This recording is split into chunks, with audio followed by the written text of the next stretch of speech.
오늘 우리에게 주시는 하나님의 말씀은 고린도전서 12장 1절부터 11절까지 말씀입니다. 신약성경 278쪽에 있습니다. 이제 제가 하나님의 말씀을 강독하겠습니다. 이것은 하나님의 말씀입니다. 하나님의 말씀에 경청하시기 바랍니다. 형제들아, 신령한 것에 대하여 나는 너희가 알지 못하기를 원하지 아니하노니 너희도 알거니와 너희가 이방인으로 있을 때에 말 못하는 우상에게로 끄는 그대로 끌려갔느니라.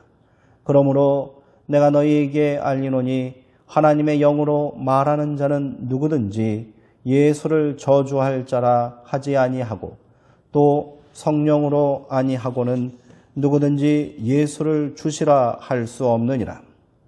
은사는 여러 가지나 성령은 같고 직분은 여러 가지나 주는 같으며 또 사역은 여러 가지나 모든 것을 모든 사람 가운데서 이루시는 하나님은 같으니 각 사람에게 성령을 나타내심은 유익하게 하려 하심이라.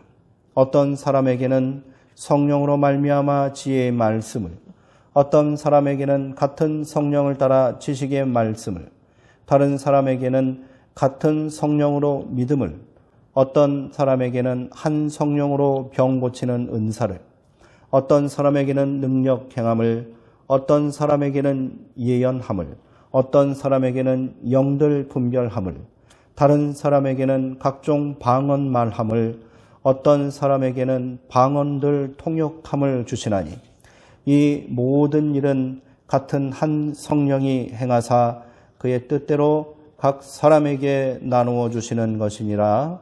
아멘. 성령의 역사와 은사라는 제목으로 하나님의 말씀을 함께 나누겠습니다. 한국교회만큼 성령에 지대한 관심을 가지고 또 성령의 충만한 역사를 사모하는 그런 교회는 없을 겁니다. 그러나 교회와 성도들이 올바른 성령론을 가지고 있느냐 하는 것은 다른 문제지요.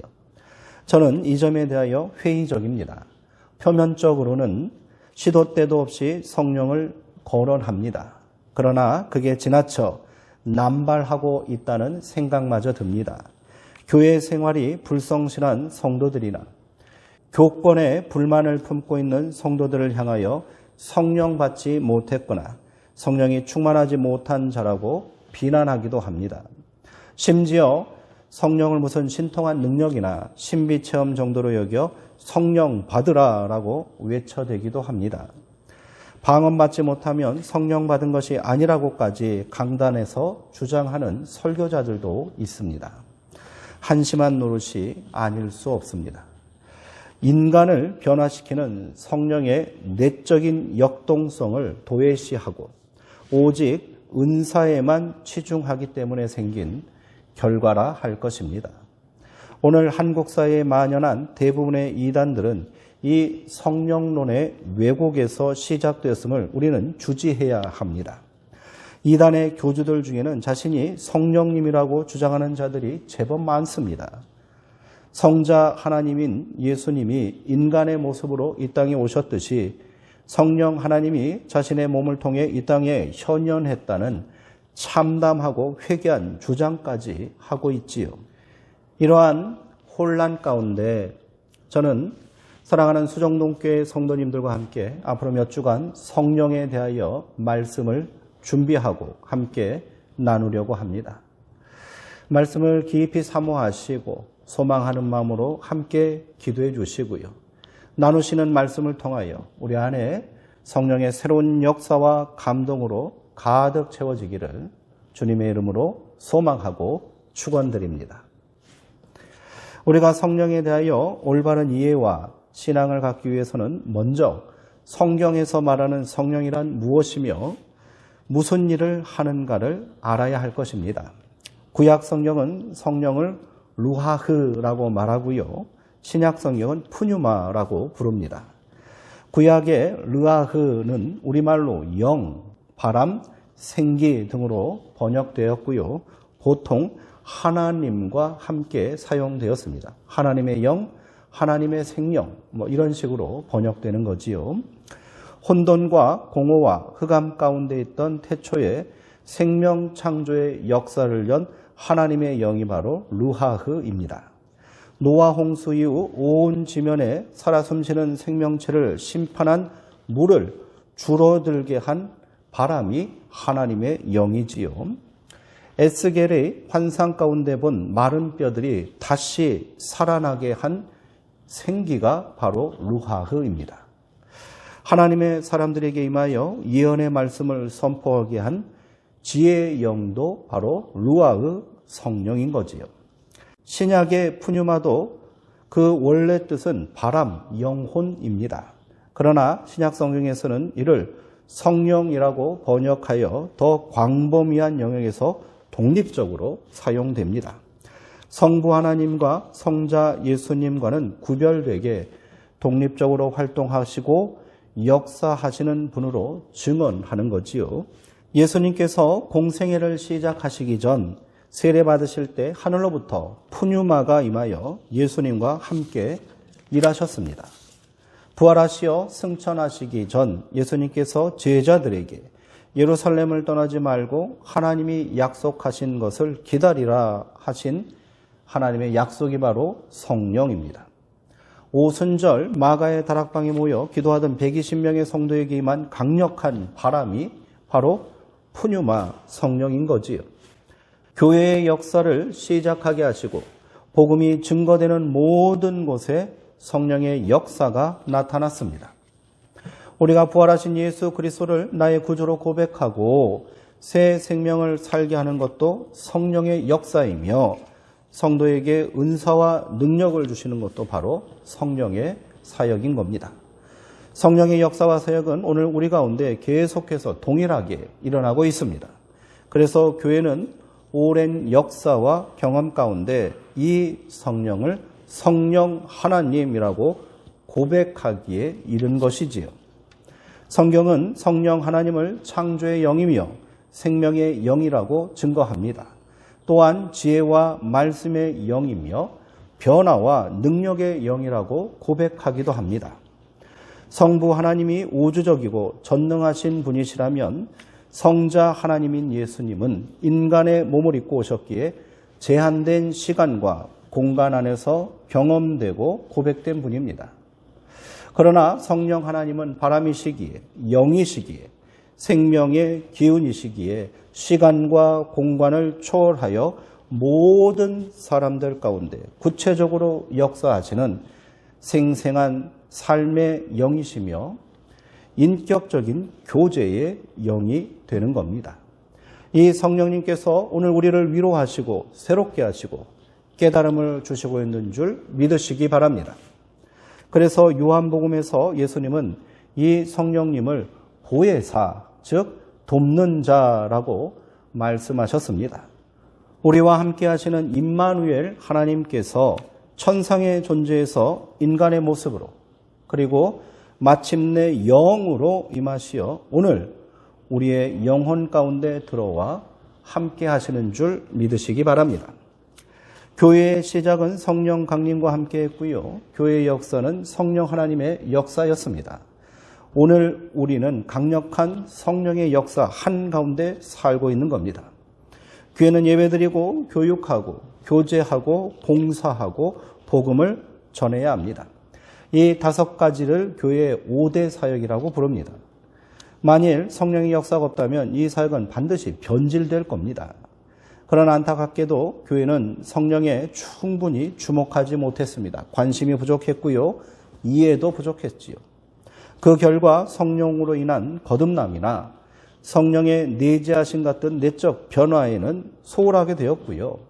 성령의 초자연적인 은사와 기적에만 열광하는 왜곡된 신앙에 빠지고 말았습니다.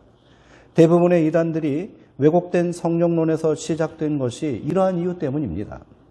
사랑의 실천보다는 방언받는 일에 더 열심을 냈고요. 거룩한 성품을 가지는 일보다 치유의 은사와 기적에 열광합니다. 이처럼 성령에 대해 빗나간 관심을 가지면서 성령을 바로 이해하지 못하게 됐고요. 또 간절히 사모하지 않게 된 겁니다.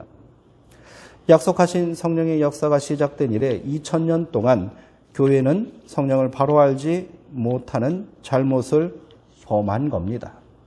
자신을 부인하여 죄에 죽고 의에 사는 거듭남의 역사, 내적 변화의 역사를 이루시는 성령 하나님을 깊이 체험하지 못하고요. 그 능력을 누리지 못하고 있습니다.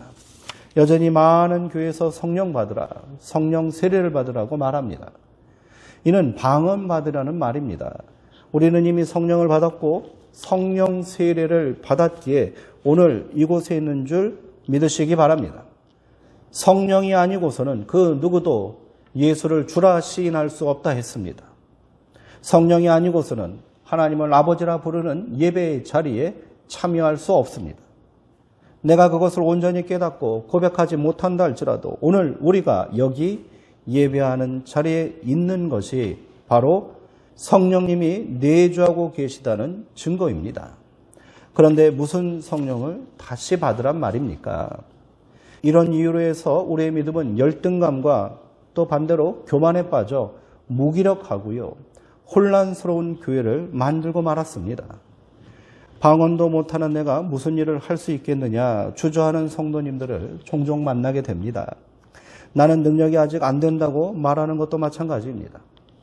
안타까운 일이 아닐 수 없습니다. 물론 방언은 놀라운 성령의 은사이며 사모해야 할 그런 능력입니다. 그러나 방언을 한다고 성령 충만한 사람이라는 생각은 잘못된 것입니다. 방언을 하면서도 교만한 사람이 있고요. 마음의 평안을 누리지 못하는 사람도 있습니다. 방언 같은 특별한 은사가 곧 성령 충만이다라는 오해로 신앙의 우월감에 빠지거나 반대로 열등감을 가져서는 안 됩니다. 성령에 대한 무지와 오해로 인해 정말 사모해야 할 성령의 은총을 놓치는 일이 있어서는 안 되는 거지요. 그렇다면 성령의 은사는 무엇일까요? 성도님들은 카리스마라는 말을 들어보셨을 겁니다. 사전적 의미로는 많은 사람들을 휘어잡거나 신복하게 하는 능력이나 자질이라고 말합니다. 요즘은 대중이 선호하는 인기 연예인들에게 카리스마 있다라고 말하기도 합니다. 그러나 이는 카리스마의 본래 뜻이 아닙니다. 카리스마는 헬라어로 카리스에서 파생된 말입니다. 카리스는 은혜라는 뜻입니다. 여기서 카리스마, 즉 은혜의 선물이라는 뜻이 나오게 된 겁니다. 헬라어 카리스마를 본격적으로 세상에 알린 사람이 바로 사도 바울입니다. 그는 그의 서신에서 카리스마를 자주 사용했습니다. 이것이 우리말 성경의 은사라고 번역된 것이지요. 성령 하나님이 우리 가운데 실제적으로 내주하시는 하나님이라면 성령 하나님이 우리 안에서 구체적으로 일하시는 방법 중에 하나가 은사인 겁니다. 그러므로 은사가 성령의 최종적인 역사의 결과가 아닌 겁니다. 은사를 통해 성령의 열매를 맺는 것이 성령님이 성도 안에서 일하시는 궁극적이고 본질적인 사역인 거지요. 바울이 카리스마에 대하여 구체적으로 기록한 내용은 고린도전서에 잘 나타나 있습니다.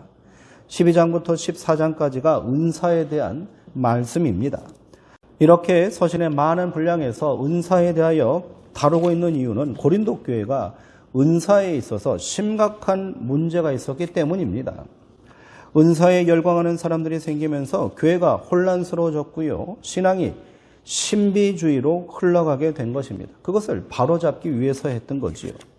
여기서 구체적으로 고린도 교회의 혼란과 문제를 얘기한 은사는 방언과 예언이었습니다. 바울은 고린도전서 12장에서 먼저 은사란 무엇인가를 설명합니다. 은사는 여러 가지가 있다고 합니다. 이 은사를 통해 성도는 서로 다른 직분과 사역을 감당합니다. 그러나 은사를 주신 성령은 하나이며 그 사역을 통해 이루시려는 하나님의 뜻은 하나라고 말하고 있지요. 이렇게 성령님께서는 각 사람에게 다양한 은사를 선물로 주셨지만 그 목적과 그 의도는 하나 같다라는 겁니다.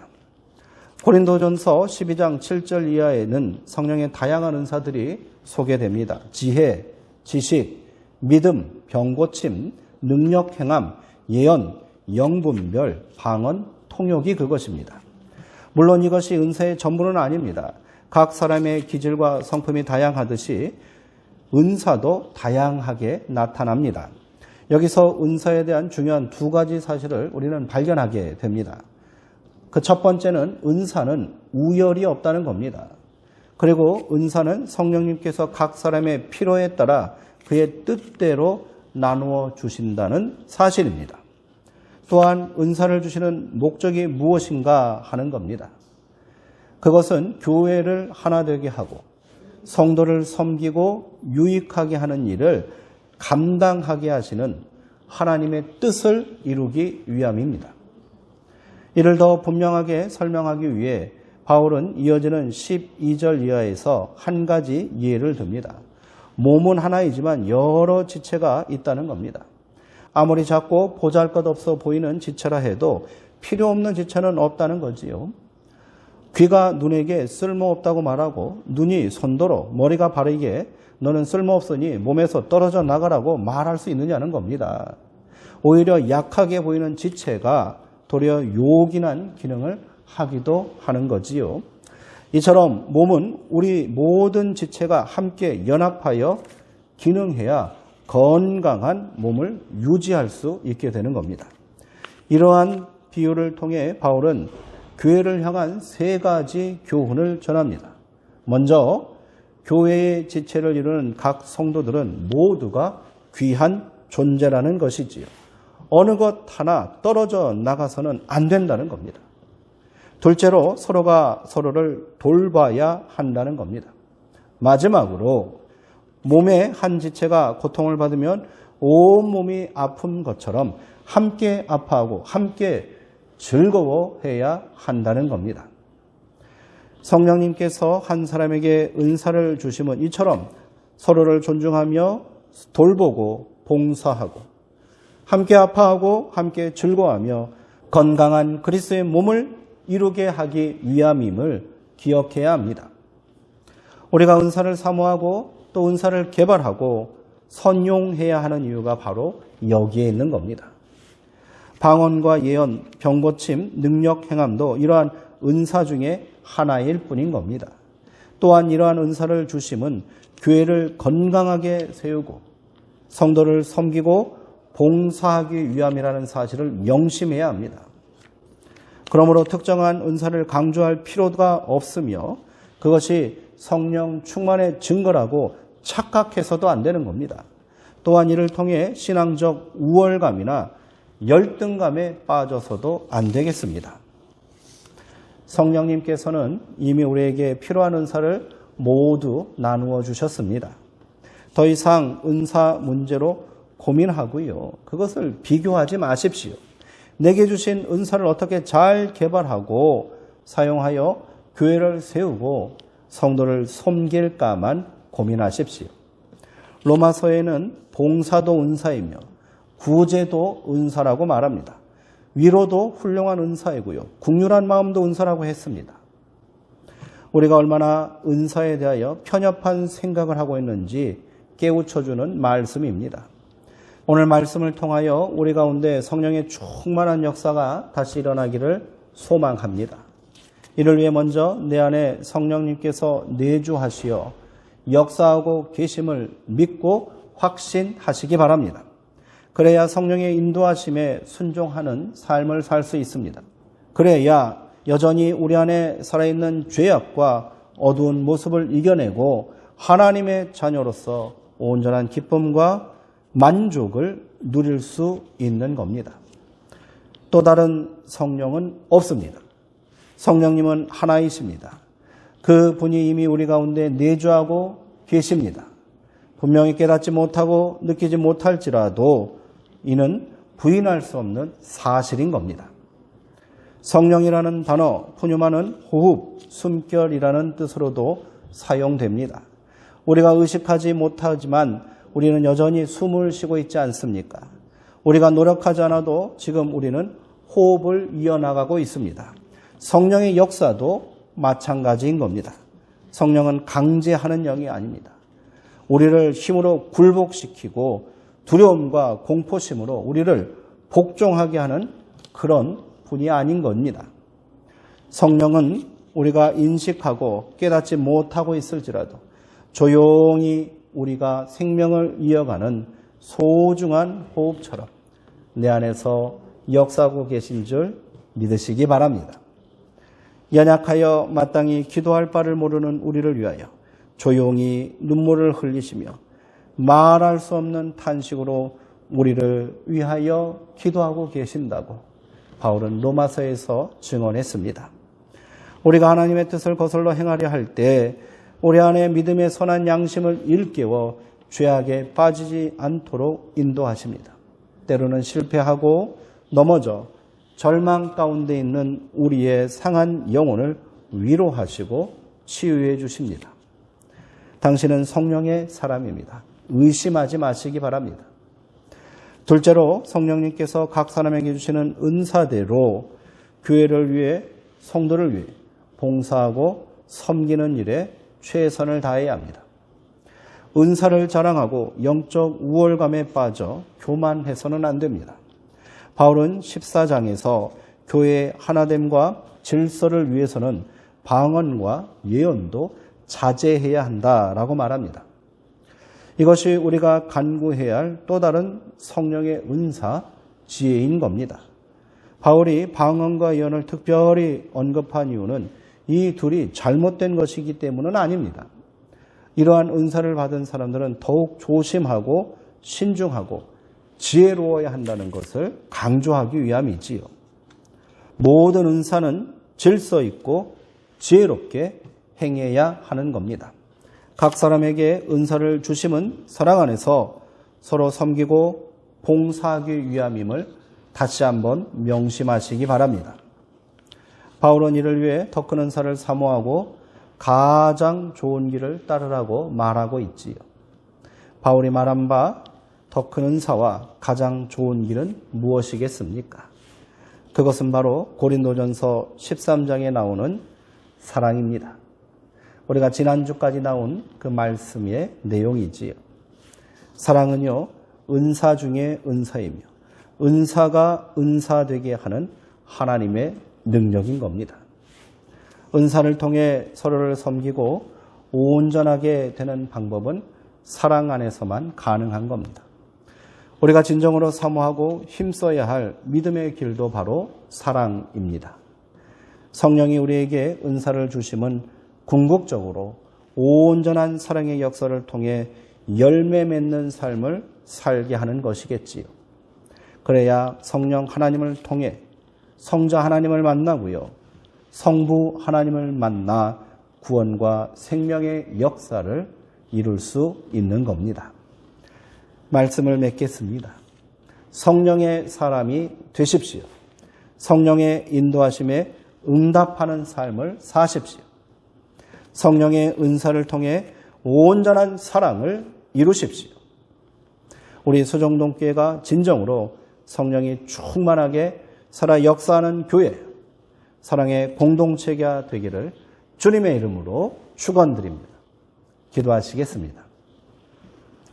사랑의 하나님, 우리 가운데 성령의 뜨거운 은사를 허락하시고 우리 안에 성령님의 내주하심을 통하여 오늘도 생명의 역사를 이뤄나가게 하시며 사랑 안에 온전히 거하게 하시니 감사합니다. 이제는 내 안에 역사하는 성령님을 우리가 주목하게 하시고 영의 생각을 하며 영의 삶을 살아갈 수 있도록 우리를 도와주옵소서. 예수님의 이름으로 기도합니다. 아멘.